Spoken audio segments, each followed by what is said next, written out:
and an at-home jet hangar next to your garage. Plush airborne office suites and cabin walls lined with imported silk. Homemade jets for under $1 million. And advice on buying previously owned jets from a Klingon. Now, private jets on Modern Marvels.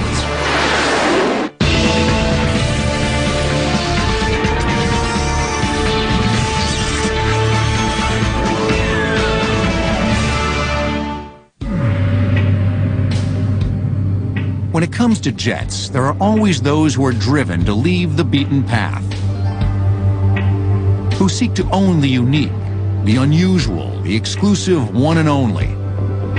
One way to accomplish this is with a jet conversion. For example, you can buy a new private jet and have it flown to a conversion center where they will install a custom interior. Or you can pick up a previously owned jet and let a conversion center upgrade the avionics and the interior. You can even buy used military jets that are already converted to meet current FAA standards. That's what Michael Dorn did. If you don't recognize him without his makeup, he's the Klingon Lieutenant Worf from the popular television and film series Star Trek: The Next Generation. Michael's also been an armchair expert on aviation for 30 years, a pilot for almost 15, and has been flying jets since 1992. I've gone from regular airplanes, Cessna single engines, to twins, to jets, to military jets, ex-military jets. I had a T-33, an F-86. My passion is military jets right now. The first professionally converted military planes were World War II bombers and transports that were made into corporate carriers for VIPs. The first large jet converted for private use was a 707 in 1961. It became known as Air Force One. In the 50s, North American came up with the idea of taking the Sabre jet, which was a very popular and very strong design, and make a passenger jet for the military, for the Air Force. And if you look at this airplane and the F-86, you'll see same designs in terms of the wing and the landing gear. So they took all the best things about the Sabre jet and incorporated this airplane. The Sabreliner also offers a very roomy cockpit, as well as remarkable speed and range. It does 0.82 Mach, which is 0.82 percentage speed of sound, all day long. It has a high ceiling. It can go up to 45,000. And also the range is about 1,400 miles. So it's one stop cross country, either way, no matter what winds you have. Although the Learjet, which is the other airplane I was looking at, has this blazing speed off the ground. Once this airplane gets going, it is just as fast. If you're considering the purchase of a previously owned jet, Michael has some advice. When you are thinking about an aircraft like this, you can either do one of two things. You either go to a broker that you know, or you can go and trade a plane, which is a periodical, or you can go into aircraft.com on the internet, or The Controller, which is another magazine that's big for these airplanes. Next, decide on your mission. Where you intend to fly. Will you be traveling under 800 miles or more than 1,000 per trip? And once you decide on the aircraft, call up the guy, start haggling. That's what you have a broker for. And if you're smart, you will have a pre-buy inspection where they take the airplane, tear it apart, inspect it, make sure everything's there, everything works. And then you go back to the person, you say, okay, I want it, or let's talk some more. And that's how you do it. The inspection is something you pay for, but it's worth it to know what condition your jet is in. Michael's Sabreliner was already upgraded with air conditioning that works on the ground, autopilot, and a global positioning system. According to Michael, a vintage jet aircraft like this Sabreliner could sell for between $350,000 and $800,000. The best part about these airplanes is the convenience that it gives you. You don't have to deal with the baggage carousel. You don't have to deal with going through the terminal. Plus, you can get closer to your destination. You don't have to fly into the big airports. You can fly into the little ones outlying, the kind of little satellite airports. If you are not someone with a passion for flying the older converted military and commercial jets, if you want something brand new, a conversion that's luxurious with state-of-the-art avionics, and you're willing to spend a lot of money, consider the Associated Air Center in Dallas, Texas, a company that creates very high-end, lavish jet interiors for their customers. We rely for the most part on the customer bringing to us an aircraft. And you can buy it brand new from Boeing or Airbus, or you can buy it from a leasing company. Once the new owner has made the initial jet purchase, the aircraft is flown to the Associated Air Center at Love Field in Dallas.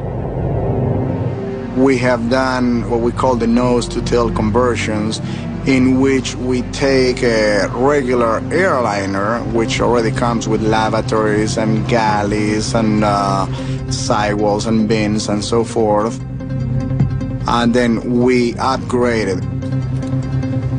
We convert it into a VIP.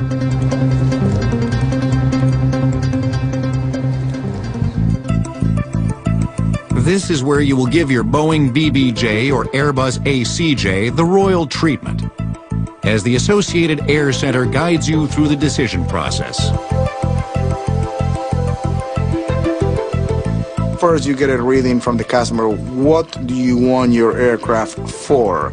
Is long range, short range? Do you want a bedroom, or you rather have a lounge or a meeting area, a dining area? Then we try to get an idea of the budget that the customer has in order to start picking fabrics and stones and veneers and finishes and plating of the metal parts. Another area that is very important to our customers is the entertainment. So we sit down and try to define how many sources, how many viewing areas, how many monitors, if any.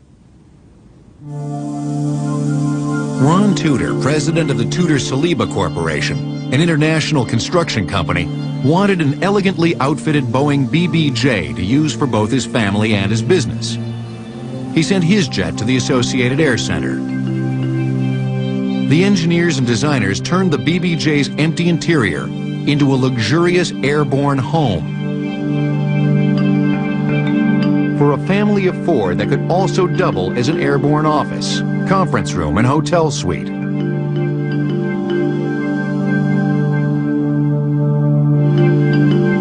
The main lounge is designed for 12 people, with all kinds of great toys. The aircraft is equipped with 4 video monitors, 2 42-inch plasma screen monitors, 1 in the main cabin, 1 in the master stateroom.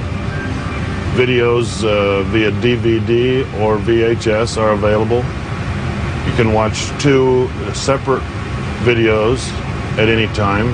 We have a sophisticated audio system where you can play multiple CDs with headphones at different listening stations or speakers throughout the cabin. The galley is a state-of-the-art gourmet kitchen with a gas range, microwave, dishwasher, convection oven, and cappuccino maker.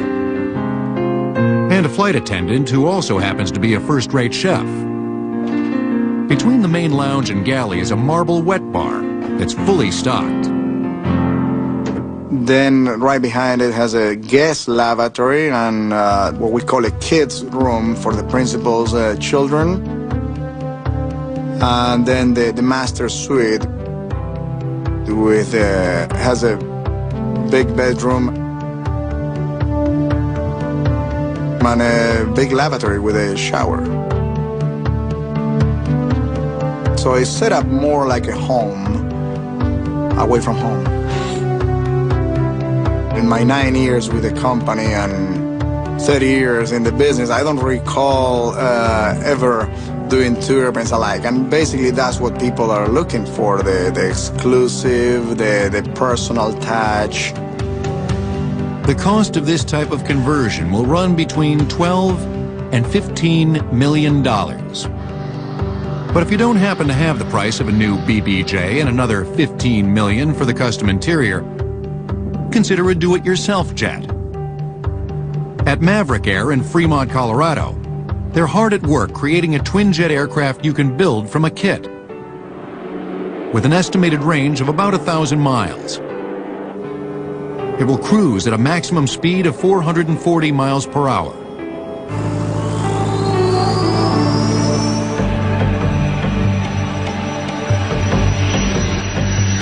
With a service ceiling of 30,000 feet, this kit also includes a pressurized cabin.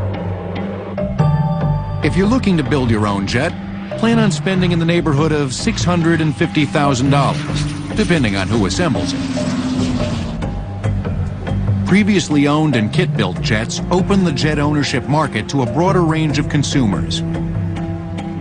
But when it comes to spending money in the tens of millions of dollars, expensive interior jet conversions are just the beginning. Next, high-end megabucks transatlantic private jets, flying offices for the Fortune 500.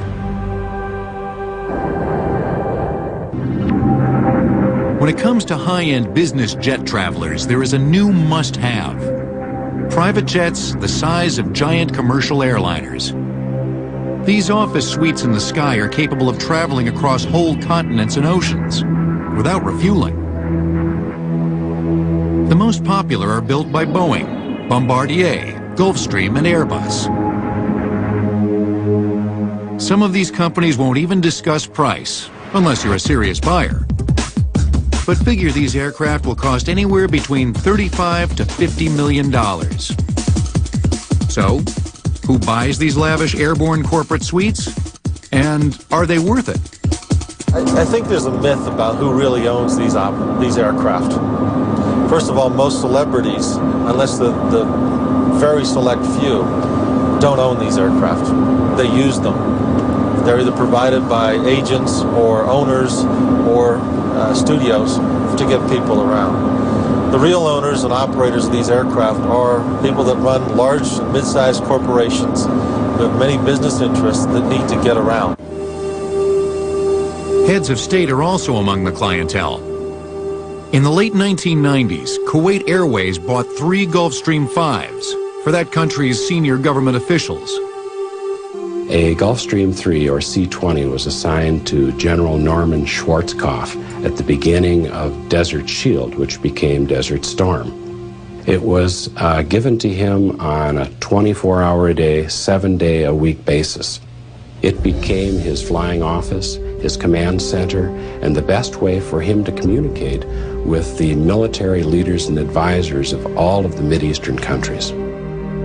The concept of this flying corporate office obviously appeals to some people. It's phenomenal how big it is, how roomy it is. You can have conferences going on in one conference room. You could set up another conference room. You could have secretarial staff in there taking care of things. Your data links to corporate headquarters to make sure you're connected. You can take the show on the road.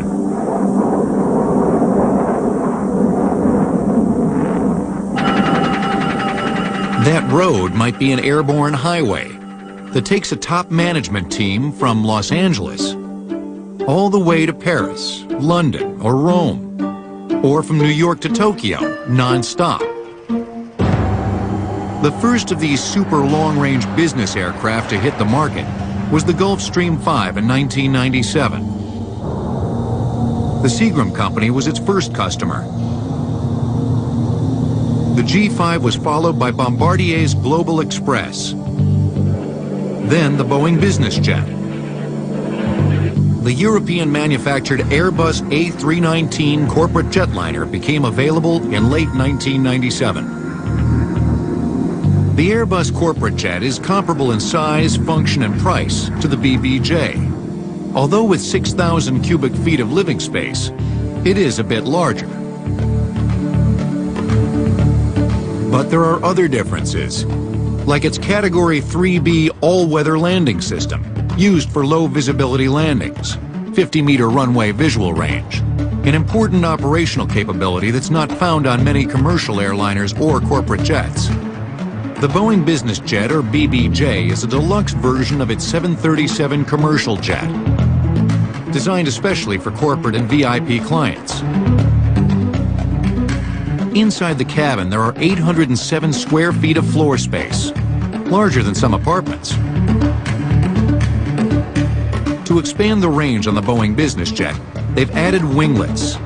This increases the airflow over the wing, which steps up the efficiency by approximately 5%, making it possible for the BBJ to land in less than 6,000 feet of runway. But that's not all. It's equipped with TCAS, which is Traffic Collision Avoidance System. Lets us see other aircraft in our vicinity to avoid them. It is also equipped with wind shear avoidance system. In weather conditions that might be dangerous to the aircraft, it alerts us prior to us entering those. The addition of auxiliary fuel tanks provides owners with a business jet that has a maximum range capability of 7,100 miles. Bombardier, the company that bought Learjet back in 1992, also builds another business jet, the Global Express. It has an overall length of 99 feet and a wingspan of 94 feet, and is the only aircraft in this class that's built from scratch. The others are modified versions of aircraft that already exist. The Global Express is really the pinnacle of aviation technology.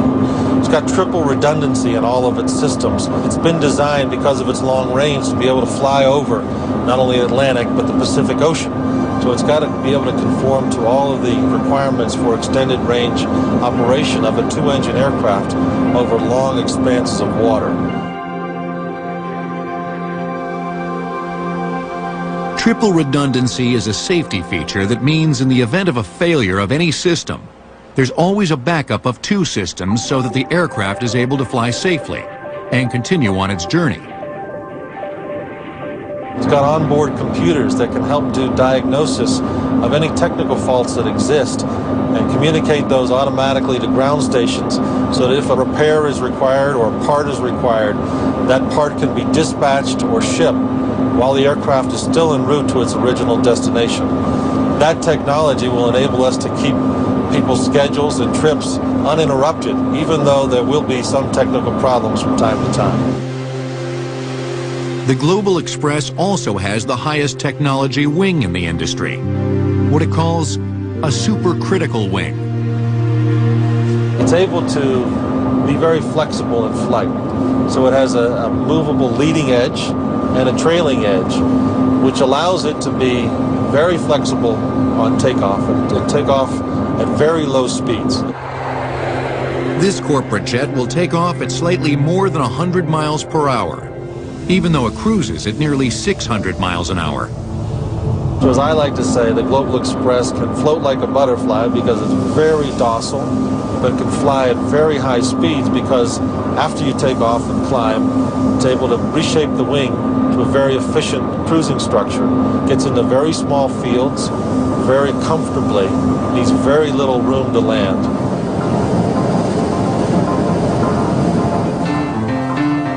The fourth corporate jet in this category is the Gulfstream 5. Inside the cabin, it's just over 50 feet long and 7.5 feet wide. Plenty of room for the Gulfstream design team to create its plush interior to the client's specifications. Upholstered walls and ceilings, rare wood and marble veneers, luxurious leather seating and anything from calfskin to iguana. Even the commode in the lavatory is covered in leather. When it comes to any of these massive jets, the buyer can get just about anything he wants. A discotheque was installed in one. They have been flying party rooms, but also they have been the most strategic military communication centers you can imagine. So the whole gambit of serious to frivolous have been involved in Gulfstream interiors over the years. These massive corporate jets are the ideal rich person's charter. With the boom in private jet ownership comes another trend: well-appointed private terminals. Go ahead for customer service. In the quiet, plush atmosphere of this private terminal in Dallas, passengers who may be traveling together can meet, or just relax if they arrive a little early for takeoff. And because of its smaller size and light passenger traffic, these smaller terminals are easier for security personnel to police. All in all, these long-range business jets give corporate flyers the freedom to dash into some of the more remote locations in the world, quickly and securely. You're with passengers that you know and work with in most cases. The pilots are your own. They're trained by your own organization, paid for by your own corporation. They've been flying with you for many, many years. They load your baggage. They unload your baggage. They lock the doors for you. They give you the safety briefings. It's a very comforting environment for the corporate passenger. In the past, all of this personal attention was just another great byproduct of private jet ownership. But in an era of increasing insecurity about the safety of air travel, these extras give business jet travelers something more: peace of mind. Next, parking your private jet next to your house, and buying a jet timeshare. In January 2001, Super Bowl 35 was held in Tampa, Florida. On the Friday before the game, there were 73 parking reservations for private and corporate jets that expected to land at Tampa's International Airport, and another 1,000 charter aircraft planning to park. It seems that finding a place to park your private jet has never been more difficult, especially if you use your jet for work and play. So, if you're looking to have your own personal private jet parking space, the answer might be a fly-in community.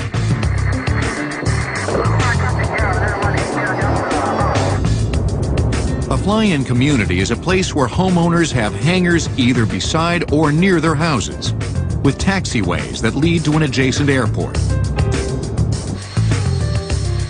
A well-kept secret, these unique communities have been havens for private prop plane owners since the early 1970s.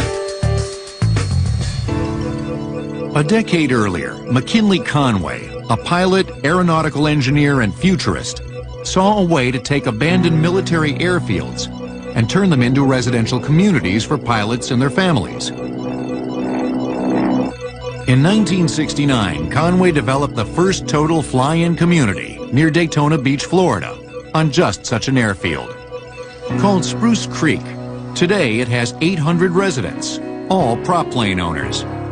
Because of the noise, jets aren't allowed.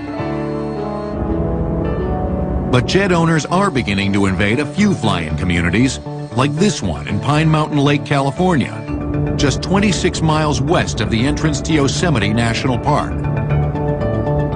I've always been accused of living at the airport, and I always wanted a house on an airport, and I have one now with a hangar and back, and I can taxi a Learjet right into the hangar, and I can leave Van Nuys Airport and 37 minutes later be here. At least 1/3 of the residents at Pine Mountain Lake have a driveway in back of their house and a taxiway in front. There are over 400 fly-in communities that currently exist in the U.S. By necessity, the runways were short, 3,200 feet at the longest. Not a problem for smaller propeller planes. But jets have always required more runway simply because they take off and land at higher rates of speed. Fully fueled, a private jet will need to reach a speed of 150 miles per hour on takeoff, no matter how big the passenger load. The Learjet that we flew today has a slow-down wing on it that reduced the stall speed by 10 miles an hour. It can land on a short runway. The book shows that it'll land on a runway down to 3,000 feet, but you can't do it at full gross weight. So when you fly into a smaller airport, you have to be at less weight, and you can't take off with enough fuel to fly halfway across the country. And it's one of the areas that all manufacturers are really considering now and shooting for, because people do want to go into smaller airports. There are only a handful of fly-in communities prepared to accept jet aircraft. With private jet ownership on the increase, experts like Clay Lacey believe that's bound to change.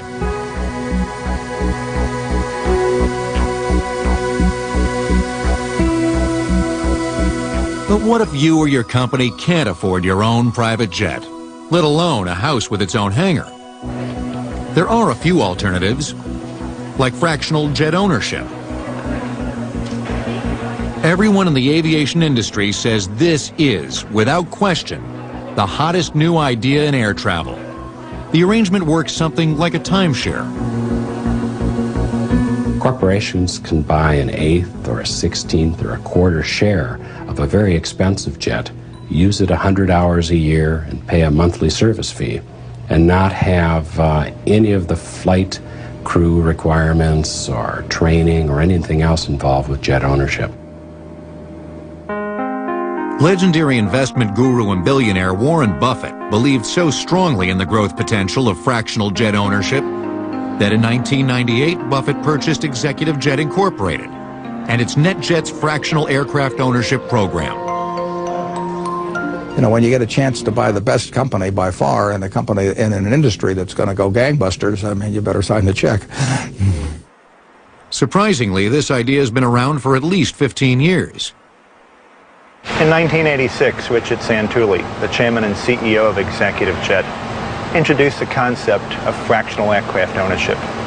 He called that concept NetJets because his vision would be that NetJets would be a network of business jets that would first blanket the US, Europe, and then the balance of the world. One advantage of fractional aircraft ownership is that it allows customers to purchase the exact amount of annual flight hours they might need.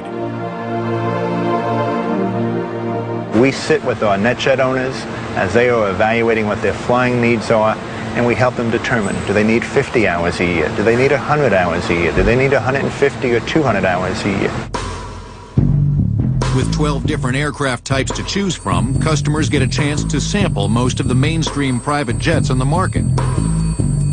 For a fellow like myself, who has a 500-mile mission one day and a 1,500-mile mission another day, and sometimes takes a lot of people with him, sometimes travels alone, fractional ownership just makes nothing but sense. Next, how to choose the fractional jet that fits just right. Since the late 1950s, the private jet has been the ultimate symbol of wealth and prestige. But the supreme status symbol became more accessible in 1986, when a company called NetJets introduced the idea of fractional ownership, allowing companies and individuals to buy timeshares in private jets that suit many different needs. The type of jet is dictated by the length of the trip. A Gulfstream 5 or a Boeing BBJ would be the perfect aircraft for an intercontinental flight from New York to Milan, or New York to Moscow non-stop.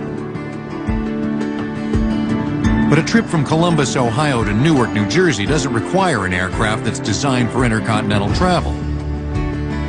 A Citation 5 Ultra would do the job for much less money, without giving up any comforts. This company maintains a database that manages a vast array of information, from the kind of food a client likes to advanced weather monitoring. And that program is designed to handle everything it takes to provide our owners the best, most convenient, safest flight we possibly can. From ordering their aircraft, to providing catering, to providing direction and guidance to our pilots as to destinations, to using our meteorologists to help map out the best route that particular day for that particular flight. The equipment we use is technologically advanced, and it allows us to look at products in a little bit different way. And that will allow the individual meteorologist to tailor the information of what he needs on a daily basis to accomplish those three factors of safety, passenger comfort, and economy of the flight. Of course, the fees for all this aren't exactly lunch money. Let's say you want to fly 50 hours a year in a light jet that has a cost of $6 million for the entire aircraft. At NetJets, you can purchase a 1/16th ownership interest in that $6 million jet for as little as $375,000. In addition, there is a monthly management fee and an hourly fee for each hour you fly.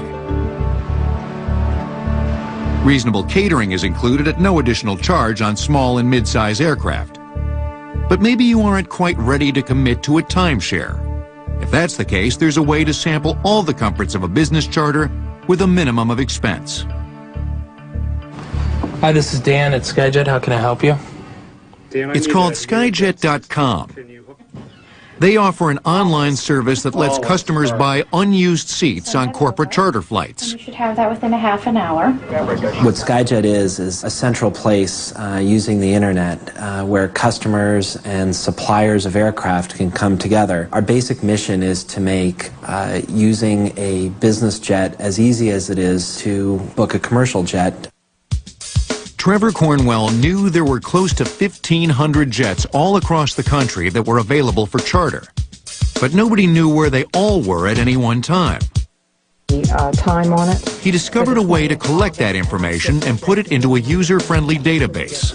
For example, a corporate flight might carry a group of executives from New York to Los Angeles for a week-long business conference. They're going to spend a week in LA. That plane doesn't just sit there. It flies back to its home, and then it returns back to pick up the customer.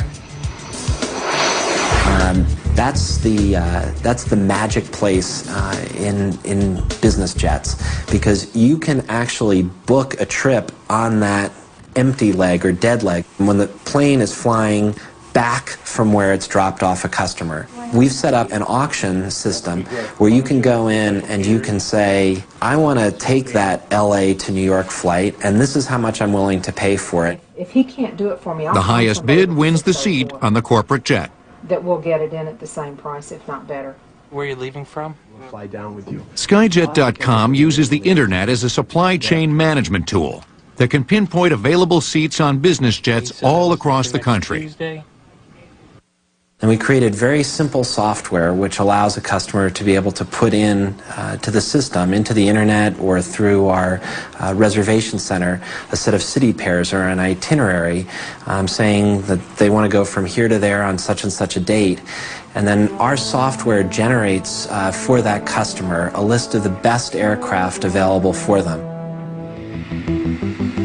Whatever your choice, buying a fraction of a high-end business jet or reserving your own charter flight, the chance to get in on corporate jet travel has never been more promising. Next, NASA's revolutionary new airline system with jet-powered air taxis and smart airports. And visionary aircraft developer Burt Rutan on the future of private jets. In 1903, as Orville and Wilbur Wright struggled to get their canvas and wooden airplane to take flight, it is unlikely that either of them could have imagined the future they were setting in motion.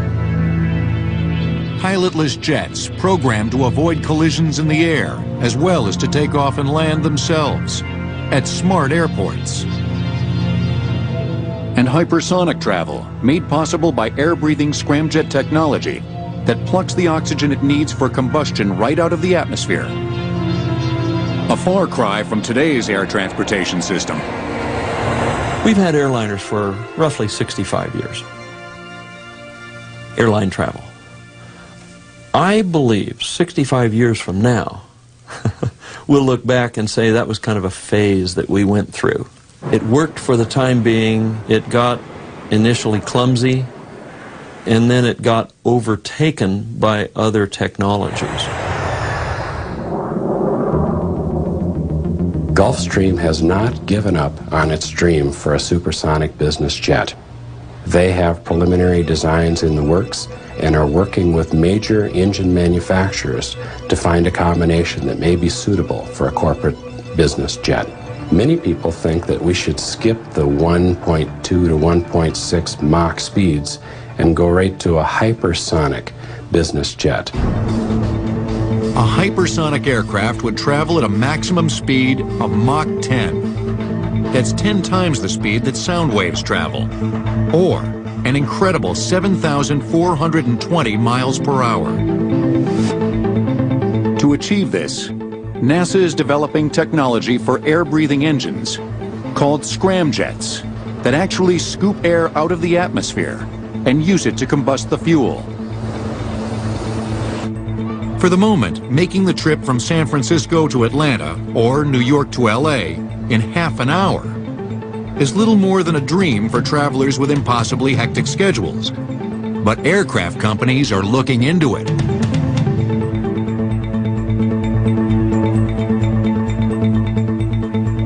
NASA has also been quietly developing a revolutionary national airline system design. They call it SATS, Small Airport Transportation System, and if it's implemented, the number of private jets will increase substantially. SATS will have a different look, touch, and feel to it than flying in the hub and spoke system. You'll be able to go from 10 times as many origins to 10 times as many destinations. With the current hub and spoke system, in order to fly from Los Angeles to Miami, you might begin your day with a long drive to LAX.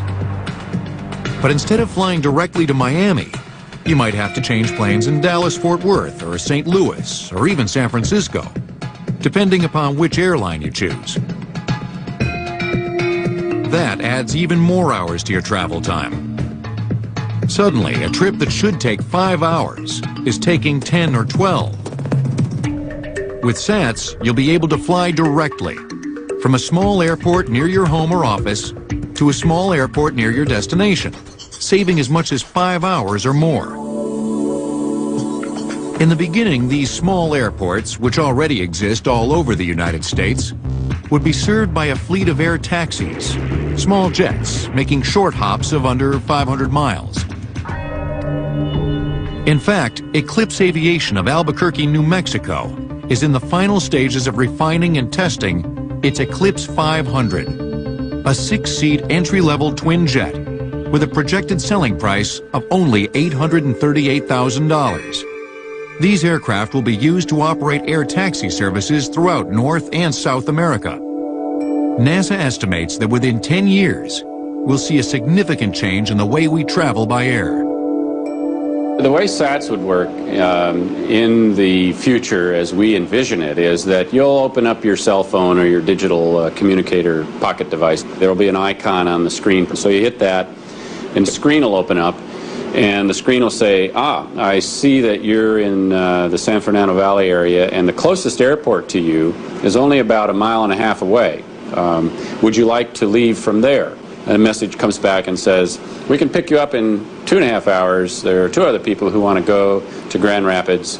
And if you're willing to fly with these folks, the price of the ticket will be, it'll print it out. And you want to do that, yes or no? And, by 6 o'clock or so in the evening, you're in Grand Rapids. The aircraft as well as the airports will be smart, meaning the computers will be able to speak to each other, making takeoffs and landings the business of computers, not air traffic controllers and pilots.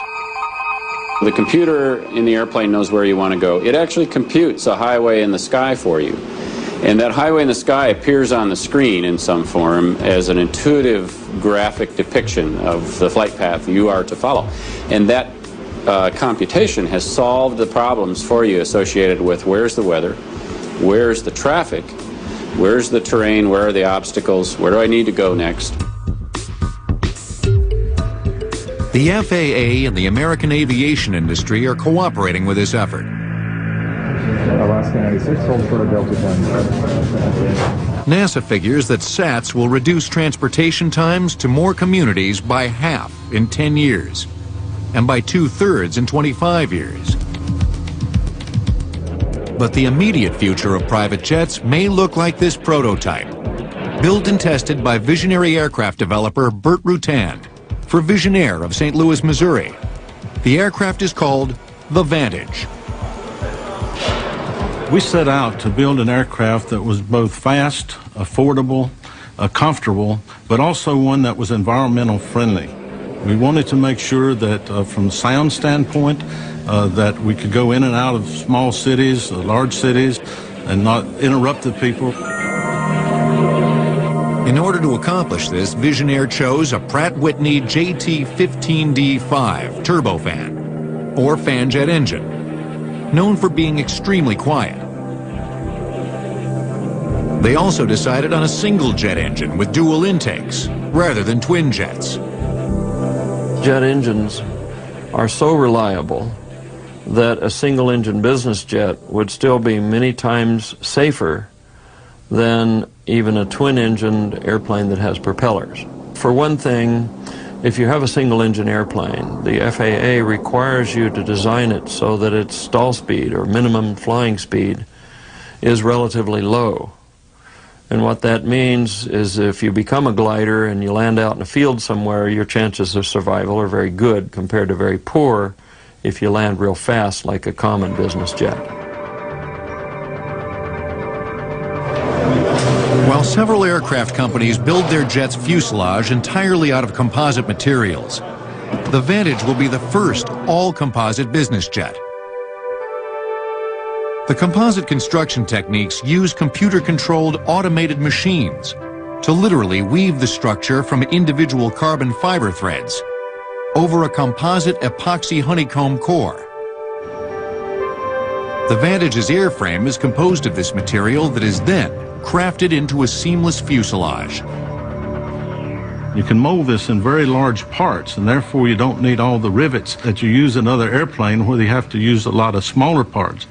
And with composites, you can get beautiful compound curves, so it makes a far more aerodynamic airplane.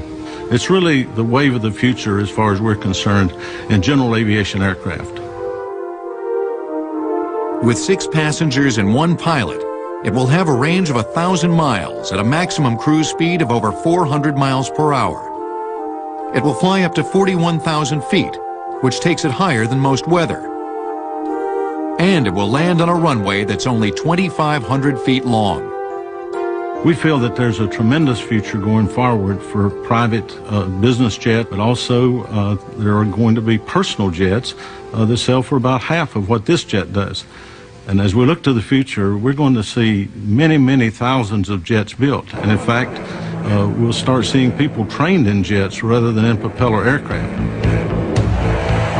But with smaller jets, more airports, and an increase in air traffic, there's always the question, won't the skies become too crowded? Some people think they're too crowded already. Anyone that says the skies are crowded, ask them to run outside and look up. Anywhere. And in the most congested areas, on a very clear day, when you can see 20,000 cubic miles of air, you might see 2 airplanes, at the most 3. But what about a more distant future? Burt Rutan envisions small future airports that operate something like aircraft carriers.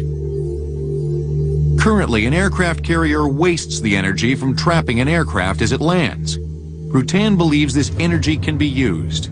Essentially, you can put 20 airports right downtown just by stacking them. And an airplane comes in and is decelerated in 200 or 300 feet. And then the energy of decelerating that airplane is used to accelerate the next airplane. And that can be done much quieter, much more convenient. In a single century, we progressed from horses and buckboards to 2 cars in every garage. Whatever the long-range future of private jets, it is clear that the way we use large airliners and airport hubs today is in a state of transformation.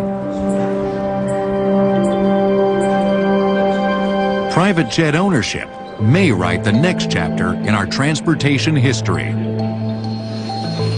In a sense, we put wheels on America in the last century. I don't think it's too far of a stretch to picture that in the 21st century, in a like way, we could put wings on America.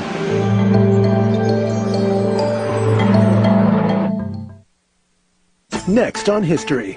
It's amazing what technologies folks came up with to get across the prairie. Take the wind wagon, for example. Basically an 8-foot-long boat with wheels. When the wind was whipping, you were literally sailing. When it wasn't, all you could do was push. Navigating the Road West on Wild West Tech. Next on the History Channel.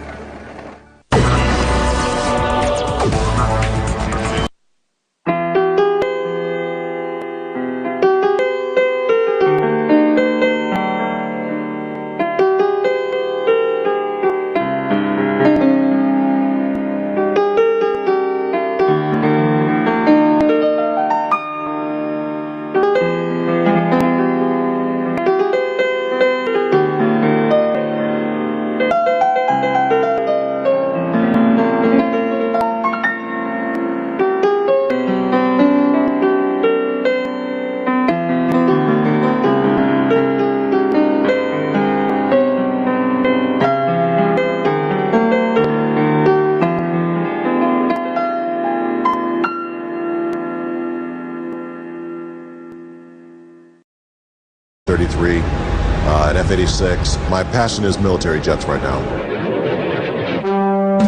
The first professionally converted military planes were World War II bombers and transports that were made into corporate carriers for VIPs. The first large jet converted for private use was a 707 in 1961. It became known as Air Force One. In the 50s, North American came up with the idea of taking the Sabre jet, which was a very popular and very strong design, and make a passenger jet for the military, for the Air Force. And if you look at this airplane and the F-86, you'll see same designs in terms of the wing and the landing gear. So they took all the best things about the Sabre jet and incorporated this airplane. And an at-home jet hangar next to your garage. Plush airborne office suites and cabin walls lined with imported silk. Homemade jets for under $1 million. And advice on buying previously owned jets from a Klingon. Now, private jets on Modern Marvels.